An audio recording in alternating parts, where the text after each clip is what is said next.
topics and opinions expressed in the following show are solely those of the host and their guests and not those of W4CY Radio, its employees, or affiliates.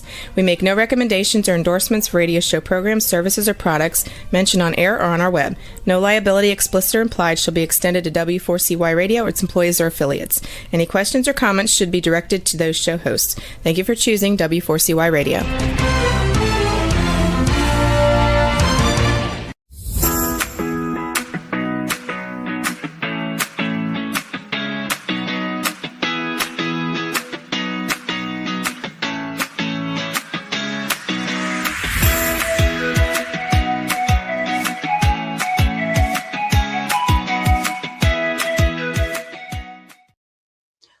Well, hello there, and welcome to Learning to Dance in the Rain.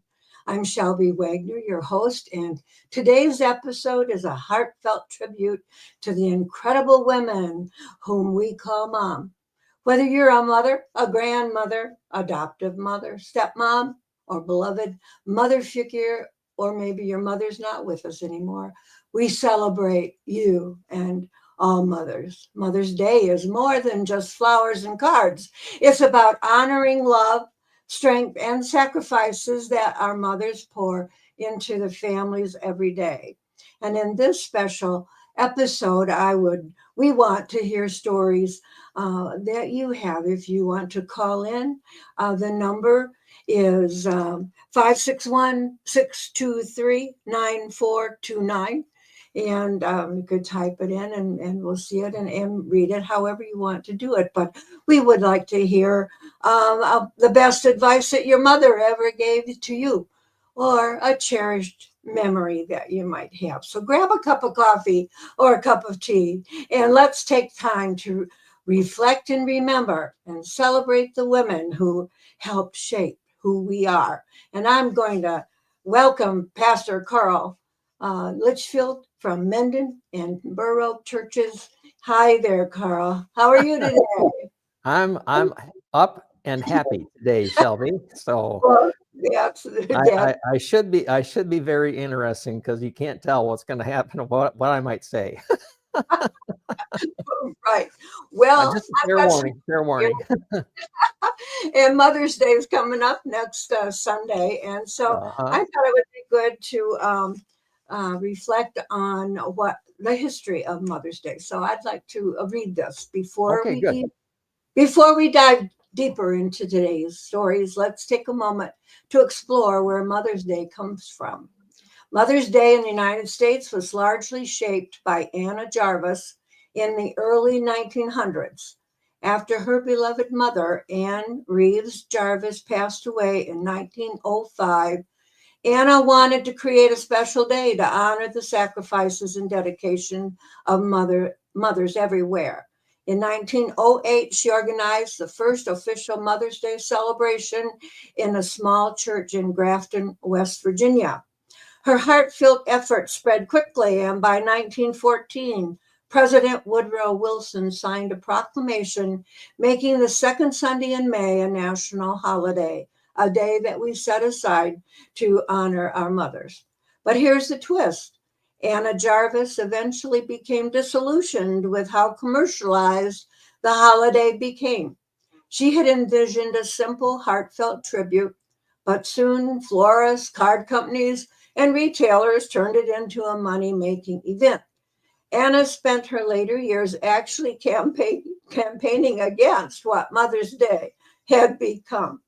Of course, the idea of honoring mothers isn't unique to America.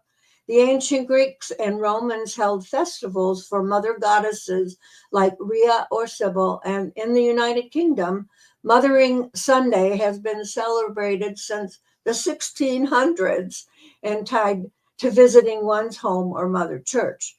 No matter where or how it's celebrated, the heart of Mother's Day remains the same, a time to honor the love, strength, and sacrifices of the mothers who shape our lives. So with that,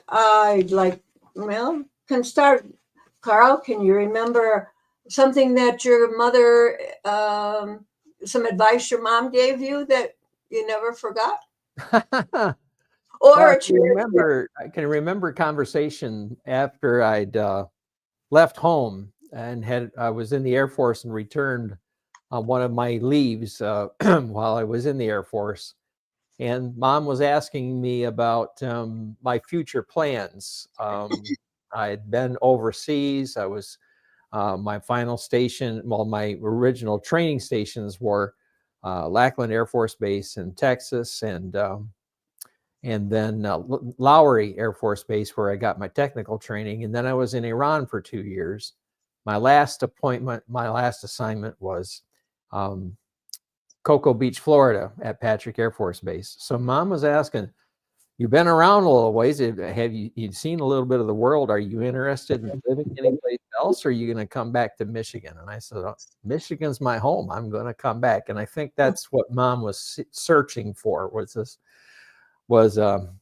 had I been kind of cut loose, and would I be further and further away, or remain away, or would I return? And I think that answer really satisfied her, that my plans were to return.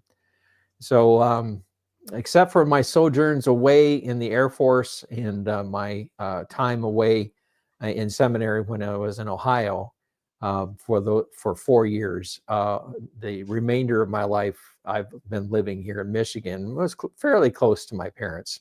When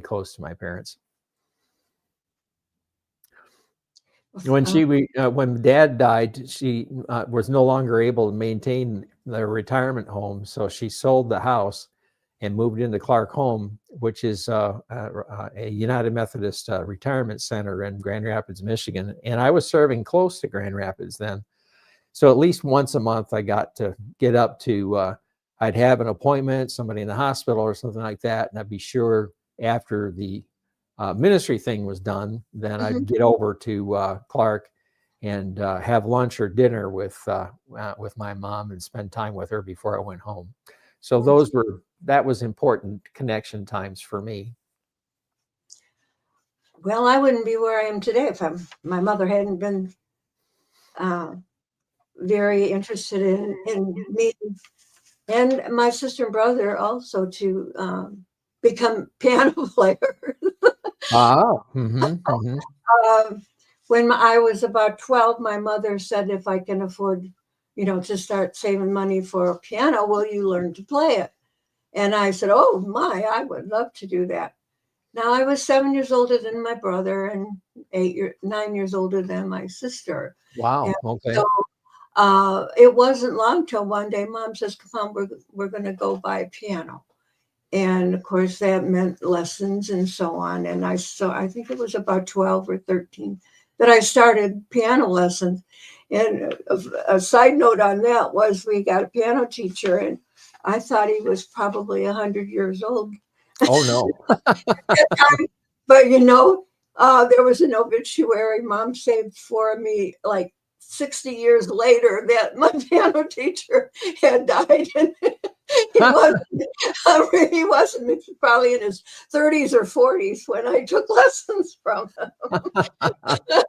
But it shows ancient and over the hill for a girl of 12 years old. Right. So that started my piano lessons. Yeah. Then when I was about 16, Mom says, okay, I'm going to leverage my money, and you're going to teach the younger kids to play the piano. Oh.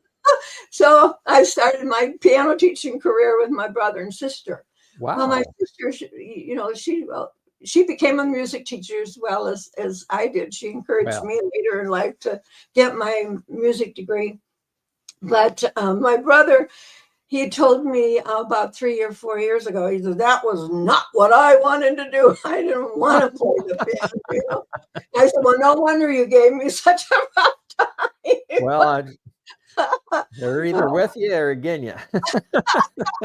Yeah. So, but my mom was instrumental in starting me on piano, and later they needed a church organist. Well, that's another story. But I became a church organist at 16. So why was it that your mother was so interested in you taking on the piano. Was your mother musical? Did she play also? Or? My mother was always humming, no matter what she was Huh. doing in the kitchen or the bedroom or whatever. She was humming.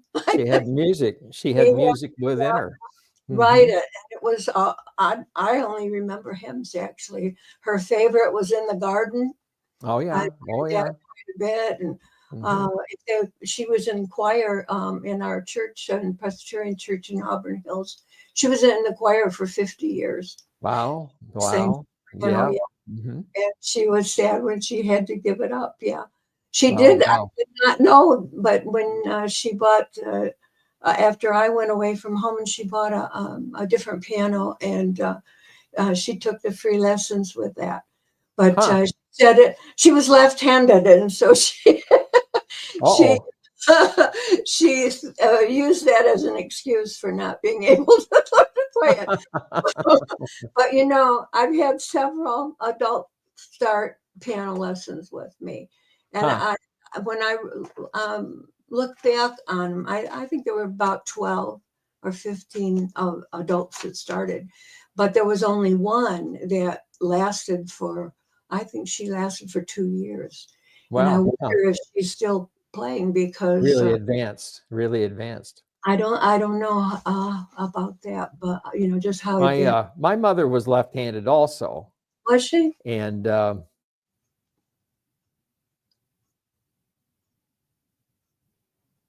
Did we lose you? Or are you thinking? Well, I think we can't hear you. I believe Okay, you froze. okay. Uh, what do I do? Anyway, another thing I remembered. there Oh, there we go. I heard that. there we are. There we are. There, okay. I wanted to mention my mother was left-handed also, and her gift was knitting. And she was self-taught. She watched someone knit, and she took it up herself. And she was trying to do a special project for my father. My father had a vest pattern. He says, "I want this, but I want it with sleeves." So mom was trying to create the sleeves, and she was having trouble with it. And she went. There was a quite elderly lady in the church that Dad was serving at that time. She went. She was expert in knitting and all kinds of those handcrafts. And she went to the lady and asked if she could help her figure out the problem she was having creating these sleeves. Well, she said, "Well, show me what you're doing." So mom started knitting, and this older woman was just amazed. And she says, "Do you know you're knitting backwards?" Oh, Because she was left-handed. And she said, oh, I don't think I'm going to help you because you knit backwards." So okay. there's my mother's story there. She was left-handed. There's a few of us in our family that are left. My twin brother is left-handed. I'm right-handed, but my twin brother is left-handed. So my oldest brother is left-handed. So there's quite a number, quite a sprinkling of lefties in my family. I don't know of any left-handed people in my family. How did you, here's a question for you, Shelby. How did you honor your mother on Mother's Day? Was it kind of a special occasion? Did she have special It things was that you did for her, or was it a day off that she didn't have to do dinner or things like that, that things were done for her instead? What was that a Mother's Day celebration for like in your family? we always got together. Either All we right. went out to eat in a restaurant when we grew up, Oh, so it's a or day out of the kitchen for your mom. Yeah. we'd have dinner at our house, or my sister would have them. I have Ah, yeah. We had Thanksgiving at my house one year, and the men had all gone hunting or something. I guess most of them had gone hunting, but my husband had gone to Europe to be with his mother, who was his sister had said she didn't even know if mom would still be alive, but I oh my. insisted that he go, and his mother did survive for another 3 weeks while he was there, and then passed Wow. about a week after he left. So they Oh, got for to more. yeah, that way. But anyway, just as we sat, my mother was very picky about dressing. So Oh, she wouldn't touch my dressing. Oh no. So she would make the dressing. So she had brought it over, and we had put it in the microwave, I think, to keep it warm. And as we got everything ready, so it's all women there at the table. And just as we are getting ready to sit down to eat, the phone rings, and it's my mother's sister in California. Oh my. She starts talking to her, and when she's finished, then we all get together and we start, to eat. And we didn't even think about the dressing until 4 hours later, when we got ready to eat leftovers, and someone said, "Well, where's the dressing?" Oh no. You were supposed to make the dress. Well, yeah, I put it in the microwave. For crying out loud. It was still there. So we had fresh dressing later in the day that we had forgotten. Was it still good? Was it still good? Yeah. Oh, my Oh, mom. well, there you have it. My mom knew she was a good cook, period. Yeah. Well, my mother had no break at all when I was young. Of course, Dad was the biggest dinner of the whole week was Sunday dinner after church was done. Mom would put it in the oven ahead of time. And after the services were done in the morning, then we would gather together. And Mom didn't get a break on Mother's Day. She was the only woman in the house. I have 5 brothers, Dad, and there's 6 sons, and Mom. And nobody thought to step up and say, "Mom, why don't you take the day off?" And no, I don't think any of us.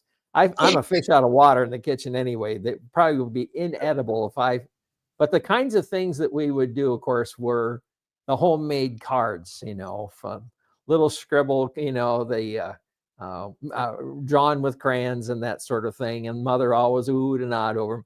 And my twin brother and I thought that the best thing we could give our mother was a bouquet of dandelions. And she never turned them down. She always thought they were beautiful and wonderful. She always made over them. I'm sure that on Mother's Day, there were dandelions as a centerpiece on the table. I'm sure of it. So homemade cards and dandelions on the table. There was one time I was thinking about dandelions, how we often gave dandelions to our mothers. And I was with a group of women that were planning the mother-daughter banquet at the church, my first church, and when I gotten out of seminary here in Michigan. And they were talking about flowers, and I said, "How about bouquets of dandelions?" And I tell you what, I got voted down flat on that one. "Well, that's just weeds. Why are you talking about dandelions on the table?" I said, "Well, my mama liked them." I'm sure that a lot of children or you're not the only one. Seems like I remember doing, or my kids doing that to me or something. When you mentioned it, I've forgotten about it. But yeah, they're beautiful, especially, and very plentiful, and sometimes. Oh yes, yeah. We like dandelions in our yards. We've been told that the dandelions are the first things that feed the bees and the pollinators and the butterflies and like that. And early in the season, that's the first thing that they can come to, because that's the first thing available. So it's good to have dandelions around. Right. So, very, very good. Very good. Yeah. I don't know if interesting, but about 3 years after I started, about when I was 15 or 16, one of my cousins asked me to play for her wedding, the piano. And oh my gosh, I can't do that, and well, I think you play beautifully, and I'd like you to play for my wedding. Wow. So, okay, well, I guess I can learn, So we got to the wedding rehearsal, and there was this big thing over by the pulpit, and I thought, what is that over there? And someone said, "Oh, that's the organ." I says, "Oh, really?" And so I think the pastor heard us, and he, "Come on, Shelby," and took me over to the organ and opened it up and turned it on. He says, "Why don't you try to play? Sit down, play it." Oh my goodness, I could. I mean, this was not a pipe organ, but it was a big electronic one. Sure. So It was late for some one of the attendants was late. I don't know if he got lost or what, but Oh, so I had maybe half an hour to fiddle around on that organ before he got there. And when he got there and they started the orange, and Joan came up and she says, "Shelby, you're playing the organ tomorrow for my wedding." oh, for goodness sakes! Oh, that was rehearsal time. That wasn't the wedding itself.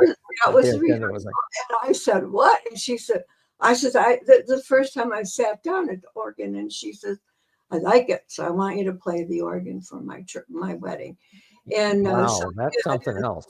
afterwards, my mother, then a few days later, says, "Well, when I can afford to buy an organ, we'll get you organ lessons." And so that's how I got started with the organ. I don't know how you could sit down and play an organ, because I know to hold a note longer, you have to keep that key depressed. You can't just hit it and have the sound continue. Totally. So you have to find a way, if you're going down through the keys, you have to find a way to get this finger to hold that key down, so you can move this finger over one more. I don't know how in the world you could just sit down and figure out how to do that. I certainly don't have that dexterity, and my fingers are short. My hands are small. My fingers are short. I don't think that I know I couldn't play the guitar anyway. My fingers are too short to make the chord. Never piano lessons at all. No, never did. My older brothers, the 4 oldest brothers, each of them played an instrument. My dad played the French horn. My oldest brother also learned to play the French horn. And my second oldest brother learned cello and played in an orchestra instead of a marching band. And then my third brother, Gregory, he learned, he wanted to play the saxophone. And then my fourth brother, Joel, just older than I, he learned trombone, slide trombone. And when it came time for us to learn music, the only lessons we had was the plastic flutophone in elementary school, and basically I flunked flutophone. I was not good at all. And I was not musically inclined to take on an instrument. I could always sing, by listening, and I don't know music, and I'm just imitating what I hear. But I was more interested in sports, more so than my older brothers. Although my second oldest brother, he was very interested in baseball and in cross country, and my brother, just older than me, he also ran cross country, but they had their musical interests, but Glenn and I did not. So did you sing in high school, or when you were younger? No, there was no. I don't know if they did. I don't know if they had choir available when I was going to high school. But I never did. There was no chorus, no glee club or anything like that I can recall. So I never. Well, I was more interested in sports anyway. If they had it, I was 3 seasons in sports. I was football, basketball for a little while, but I wasn't very good, and I gave it up after my freshman year, and then I ran track to keep in shape. So. When did you start singing then? Because you're singing now ever since I sang in my home church as a young adult and a newly married. I got to sing in our home church choir, and I sang next to my cousin Edwin. He was our oldest cousin, and he was a tenor, and I just listened to him and imitated him. So I learned to sing tenor that way. And Glenn also got involved, and he entered the choir, and we were singing tenor. And then the choir didn't sing in the summertime, so we would sign up for doing just singing hymns or something like that, solos and specials. And Glenn and I signed up for one particular Sunday. We had a very dynamic musician from Michigan State, who was our pianist and organist at that time. And Glenn and I had chosen "Come Thou Fount of Every Blessing" for our special, and we were going to learn how to sing it as a duet. And this organist, he brought our voices out in maybe in only a half-hour practice. He got us singing boldly and more loudly, and helped us with parts. I think Glenn sang the lead and I sang the tenor. And it was our first time to do anything special. Probably I was about 21 years of age when that happened, when I started singing like that.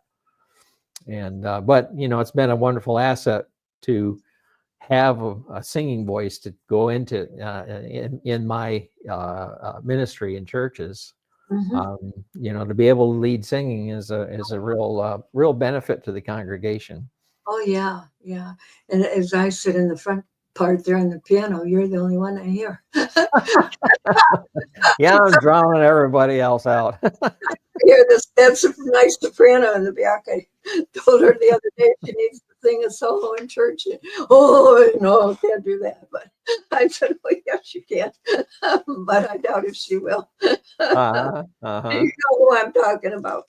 Patty. Well, we drifted far afield from Mothers and Mother's Day. That we have. So we need to get back to mothers.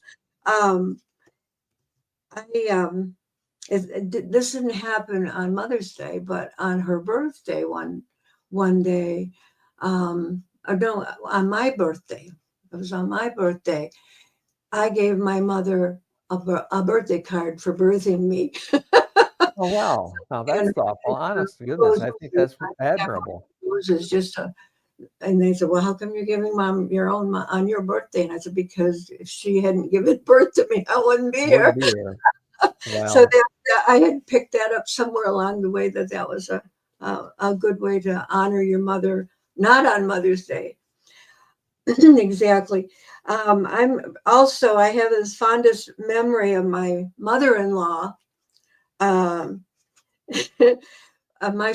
My husband's sister and her family were moving to Europe. Her husband had gotten transferred over to Germany, and so she had 4 boys, and so one boy was in camp, and Grandma stayed with the oldest boy in their home in Chicago or Illinois area, and I took the other 2 and had them at my house for a couple of weeks while Marion and Carl went over to find a house. And when Mom came to my house after they came back, she came and stayed with us then for a couple of weeks by herself, and she'd laugh and giggle every once in a while because Danny, who was the oldest boy, had wanted her to take him to a movie. I think he was maybe 11, 12 at the time, and he says, "Oh, but it's like Sound of Music. You'll really like it." And so Mom said, okay, she would take him. And it was the first episode of Star Wars. Oh. The first movie of Star Wars. Oh. And she kept giggling every once in a while. She'd giggle, yeah, Star Wars. Grandma got hoodwinked on that one, I'm pretty sure.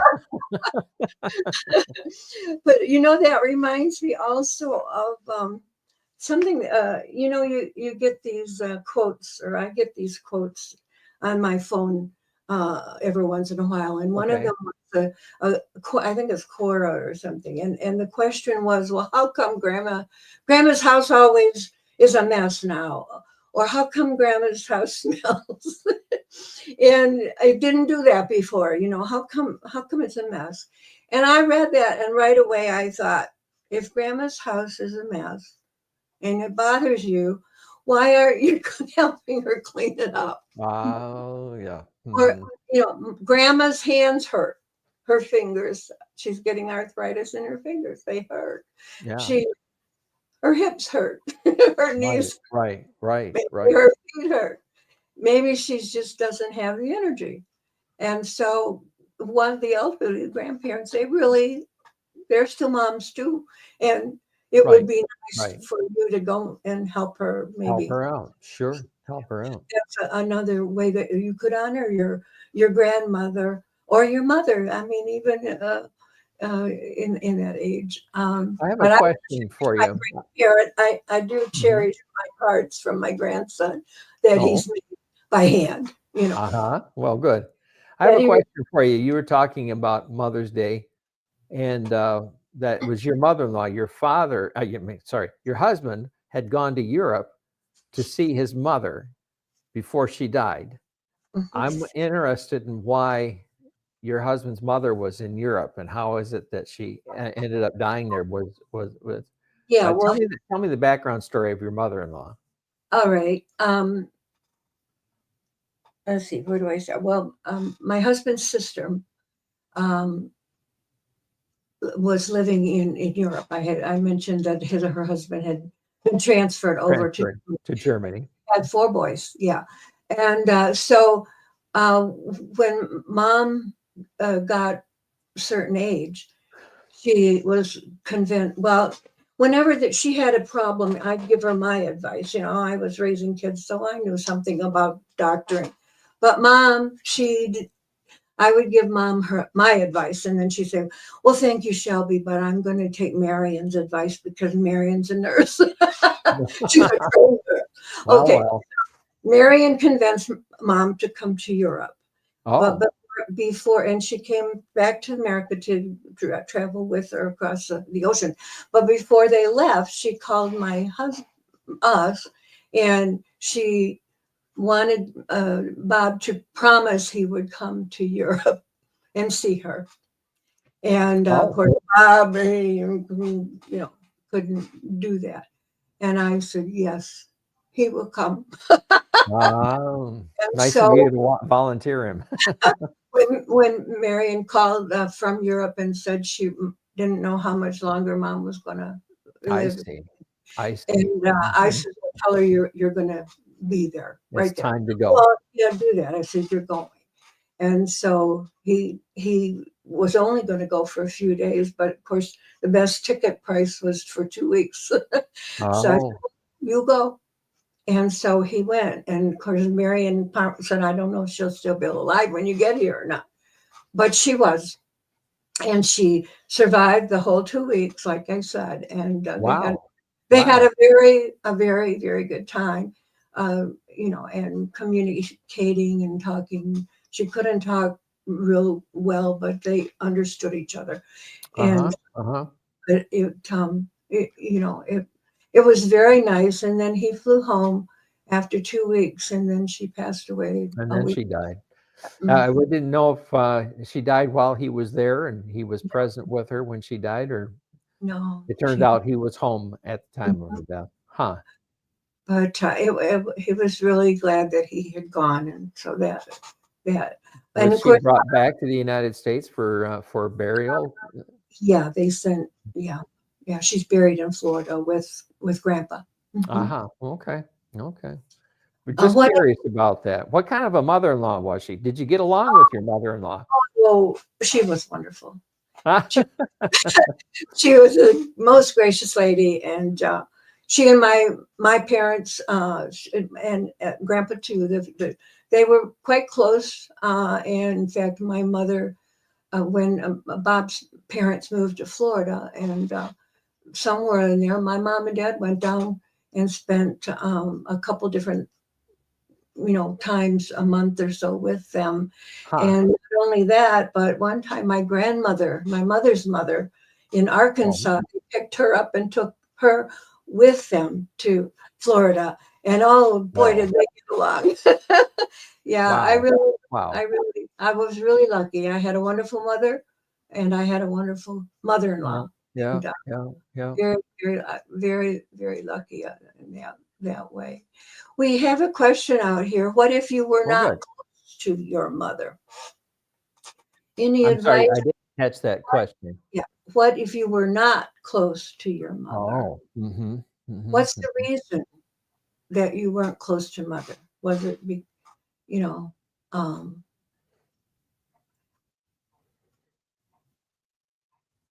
I think No. it depends. I mean, We got a break here again. there's not so much that you can do, but it probably is up to you to honor her in some way. But that thought occurred to me: what if the mother is not worthy? Well, they still delivered us. They carried us for 9 months, or maybe whatever. So, Carl, do you have any thoughts on this? Well, I would say, if you're not close, the Bible asks us to honor our father and our mother. If there's some way that even if perhaps there's an emotional distance there might at least be a relationship of respect. My mother-in-law was a very strong-willed person. She was very dominant in the family and that sort of thing. She and I got along fine, and my wife told me that my mother-in-law respected me. But mostly it was because I knew not to step up and take her on. It was very, let's just say, formidable. But Okay. do you want the question is, what kind of relationship was it? Was it just an emotional distance, or maybe there was a disappointment that the closeness that as a child someone wanted but what did not get? Maybe wanted mom to be a little bit different than mom actually was, and so or was there conflict in the family, or was the child harmed and it seemed like mom didn't protect the child somehow, some way? There are a lot of different reasons why the relationship between a mother and a child can be distant. So a lot of it depends on what was the dynamic in the family that caused that difference and caused that disappointment. There's a lot going on there, but I would say at the very least to be able to follow what the scripture says and to honor father and mother and to give respect in all the ways possible, that's a start. That's the beginning of finding the best relationship possible. But I think that respect needs to be that first step. Yeah, there's a lot of dynamics, family dynamics, and a lot of things that can go wrong. Right, there are. And but we survived, right? Yeah, right. Mm-hmm. We have to. We learn how to dance in the rain. We have to play the cards with which we have received. The cards that we're dealt with. That's what we got to work with, and we can wish with all our might and heart. I wish it was different. I wish mom was this way or that way, and want something better, the ideal mother, and feel like we got shortchanged. But woulda, shoulda, coulda. All those things don't matter. What really matters is the way things really were, the way things really are, and is it possible to make things better? That's and maybe the first person that needs to offer a change is the one who is feeling left out. Reach out and look for that closer relationship. You might be surprised. You might find that the relationship can be repaired. And maybe mother's missing you, and maybe mother's ready for a change. Maybe mother would welcome, or maybe she's too full of pride and she's not going to be the one to pick up the phone and make that first call. So unless an effort is made, you'll never find out if it could be different. Yeah, that's true. Well, let's see, we got about a little over 6 minutes. Let's take up, did you get that, print off that tributes that there were about 5 of them to mothers?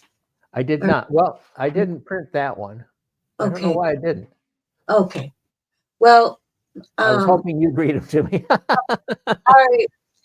I don't know how to pronounce this woman's name. Maya Angelou, I guess. She wrote a poem called Mother, A Cradle to Hold Me. And I think It is true, I was created in you. It is also true that you were created for me. I owned your voice. It has shaped and tuned to soothe me. I thought that was, Wow, that's beautiful. Yeah, I yeah. think Maya Angelou was one of the poet laureates of our nation at once upon a Really? time, maybe about 10 or 20 years ago. Oh, Very okay. contemporary, very contemporary. And the few things that I've heard, because I'm not much of a reader for poetry and that sort of thing, the few things I've heard and have been exposed to of her writings, she does a beautiful job. And I think that's another example of Mhm. her beautiful poetic touch. Why don't Yeah. you read that again? Why I, don't you read that again, please? I think I want to hear it again, please. it is true, I was created in you. It is also true that you were created for me. I owned your voice. It was shaped and tuned to soothe me. Uh, I That, think even in the womb, mother's voice is the one that the baby is going to be closest to, going to be able to recognize. Somehow muffled, perhaps, and coming through the course of the body, but the one that the baby's closest to, and the first one the baby would ever recognize. mhm. I was really hurt. My We had to wait a long time to get a grandchild, and he we have when we're there when he was born, and we were there for 2 weeks. Uh-huh. And Robin said, the best thing you can do for me, Mom, is if you'll do the feeding at 6 o'clock in the morning. I'm Uh-huh. not I'm not a morning person, but I got up and I gave the Yes. baby a bottle at A 6 o'clock grandma would make that sacrifice. for 2 weeks, and then of course we had to go back to Tennessee. But he grew when he grew a little older. I loved to read, and Robin, she loved me to read to her and David. Uh-huh. I read to them every night, and I was looking forward to reading to my grandson. He Huh. would not let me. Oh no. Oh, well, Wanted- that's He wanted disappointing. his mom. He wanted his mother's voice. And I Uh-huh. wondered for a long time he wouldn't let his father read to him either. It was mom. Well, Yeah, yeah. well. Later he did, and they would take turns, and that was cute. But the only time I got to read to him was when I was babysitting him with. Wow. Uh-huh. When mom was not available, grandma would have to do. I had a drawer here in my kitchen for him, and by God, when they came over, he went right to that drawer, and I had some books there, and he'd go through my books and look at them and so on. But Huh. unless his mother was there, she was the one Yeah. who Yeah. was the Yeah. reader. So I thought that was kind of cute. Here's a famous one from Abraham Lincoln. He Oh, said, all that I am or hope to be, I owe to my angel mother. my angel mother. Well, that does sound like Abraham Lincoln, that's for sure. Do we ever Yeah. hear anything about his mother? I wonder. I have never read anything about her, but I've I have read some, but it's been about 10 years since I've read biographies, and I uh, really don't recall what was said about his mother in those biographies. but I His kind of father I, was quite distant and harsh at times, and so I think perhaps his mother was the more you would think naturally, but maybe not naturally always, but in that family dynamic, mother was more consoling and for Abraham and mhm. and the others in the family. Yeah, it was my mother who was so encouraging for me to play, and Hmm. Hmm. she loved to hear me play. But my dad did too. He would come over. I lived 2 doors down. My house was 2 doors down, and he would come over to visit sometimes, and he'd want me to play for him. He Hmm. played Hmm. playing. When I went back and got my music degree back, it was 20 years after I'd gotten my my teaching degree, and He said, I don't know why thought you had to go back and learn Bach. That's not good music, you know. Oh my.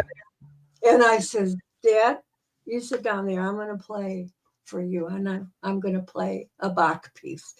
And I played that prelude. I played it for once several months ago.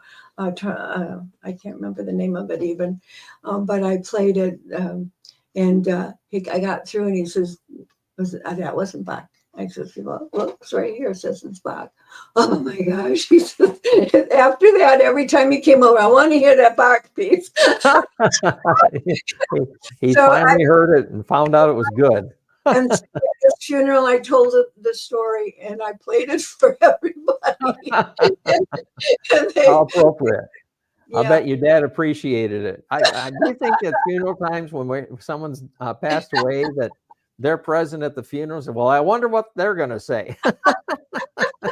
Listening in. Oh, right. Is that what they thought? Oh, no. I want to tell a story about my mother, and it happened in May. I don't think it was near Mother's Day. I think it was towards the end of May, because my parents' anniversary was late May, if I recall correctly, something like the 25th of May. But when I was 8 years old, on a Saturday morning, I woke up in terrible abdominal pain. My dad was good at kind of a first responder. He was trained in Red Cross first responders and first aid kind of training. And he and Mom came in. I was hurting so bad it was hard for me. I couldn't get out of bed. And Dad took one look at me and said, I think he's got appendicitis. So they got me up and got me in the car and took me. This is when we were living close to South Haven, took me to the hospital in South Haven. And I was there in the hospital and in the emergency room, and waiting for our doctor to come in to perform the surgery. I can remember being moved out of the emergency room and being in the hallway. Of course, my mother's right by my side at all the time. And I fell asleep waiting for the surgery to happen. And kind of a side note to that, I woke up and I realized I was in the surgical suite and they were tying my arms down. And I thought, oh, they're getting ready to do the surgery. And then I fell asleep again. And my mom told me later on that the nurse came out in the middle of surgery and said, he's thrashing around. We're going to have to tie him down. I was already in surgery. They had already started the surgical procedure. And that's when I woke up and realized they were tying me down, and I fell back asleep. They must have let me come too close to the surface. But anyway, my mother stayed with me that first night because I was afraid of being alone in the hospital. And so she slept on three folding chairs overnight and stayed in the room with me. And later on, I found out that that was Mom and Dad's anniversary. Oh. She spent their anniversary with me sleeping on three folding chairs. Now, when I stop to think about that, that's my mother. You know, she's doing that extra loving thing. Right. And that's how I remember her. Mom was really full of love. And that was just one extraordinary time when it was expressed to me in a wonderful way. Right. Well, you sacrificial mother's sacrificial love. Right. Yep. That's a good example. And we have to close now. I want to thank you for being with us today. And I hope that you enjoyed it, and we'll share it. It's on learningdanceintherain.com, and it's on any podcast search channel. It's on YouTube at Shelby Wagner. Thanks for coming today and be with us, and enjoy, and God bless you.